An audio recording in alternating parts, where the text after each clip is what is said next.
Blessings, guys. I just want to come on here and tell you this, right? And something God strongly has put on my heart, and He's doing with me right now. And I want to tell you guys that embrace this season of isolation that you're in. Embrace it. Right now, I see in here, 2024, God is moving in miraculous ways, but you might be in a weird place. You might be caught in a weird place where you realize some of your friendships and some of your relationships are acting weird. And it's because right now God is probably calling you into separation if you haven't realized that already. And in this moment, at this time, you need to come to agreement with it.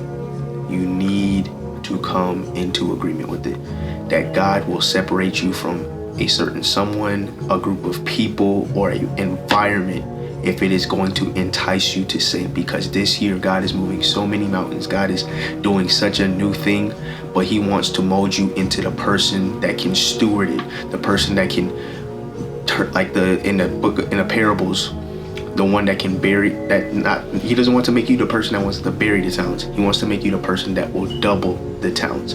He wants to make you the person that's going to double, multiply, plenteous in goods, right?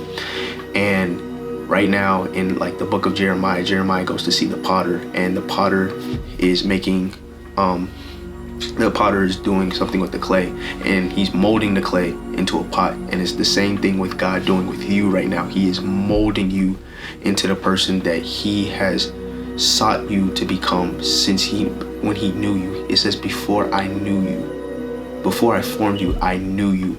And right now God is molding you in such a way that you will be unrecognizable. So you're called into a season of isolation.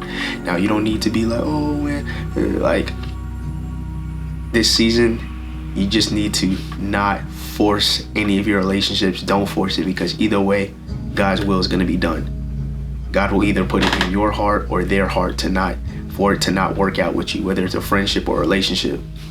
Point period. Like, it's not gonna work unless God's timing. You know what I mean?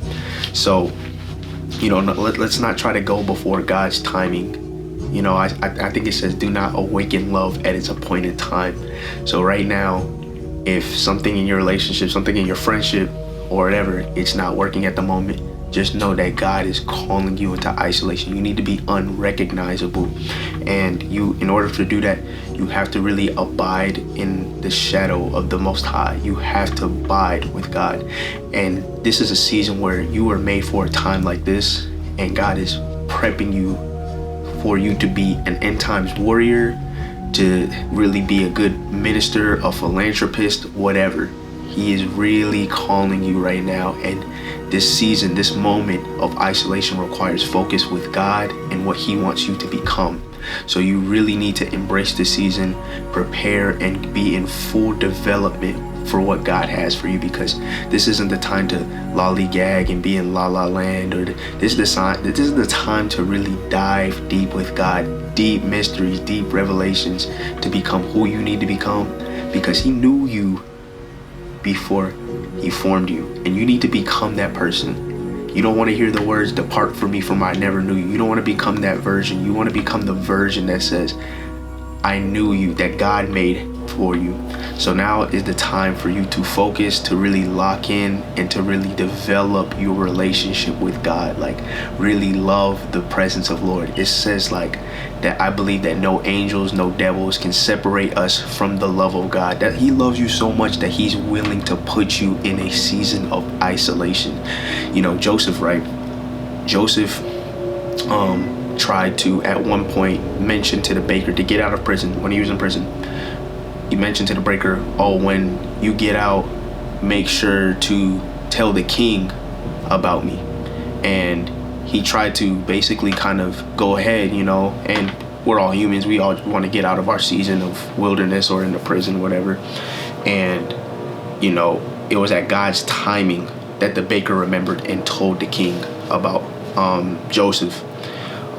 So in this season, right, you don't need to worry about how or what it's going to do. You just need to learn to enjoy, to be in the presence of the Lord, to love the presence of the Lord. Love this season that you're in. Embrace it, because this season is going to really help you to become who God has destined you to be. And if you don't take this season seriously, a lot of people can miss out on their blessings, their provisions that they were supposed to receive, their ministry, or their calling, because you didn't step up and go through with the season that you were supposed to be in. So I want you to take this message, man, take it back to the Lord, pray on it, and really seek the face of God, especially if you're in this separation, this isolation season, bro. Words that he showed me, right? Numbers that he's shown me, ironically enough, is 2, 3, 4. Like, I will see, I'll be reading a book and the page will say 2, 3, 4. I'll look at the time, it'll say 2:34. I will end a phone call with somebody and it says I was on the phone with them for 2 minutes and 34 seconds. And I remember I just decided to look up Psalms 23:4, and it says, even though I walk through the shadow valley of death, I will fear no evil, for your rod and your staff, they comfort me. So at this moment, you're walking through the shadow valley. You don't know what's going on, but God knows, and he's comforting you. He's pointing you into the direction. He's right there guiding your steps. And you just need to take this season seriously, come into agreement with what God has for you, what he wants you to become, and this season right now. So take this message back to God, pray on it, and take this season to really, really hearken onto the voice of God. I love you guys, and God bless.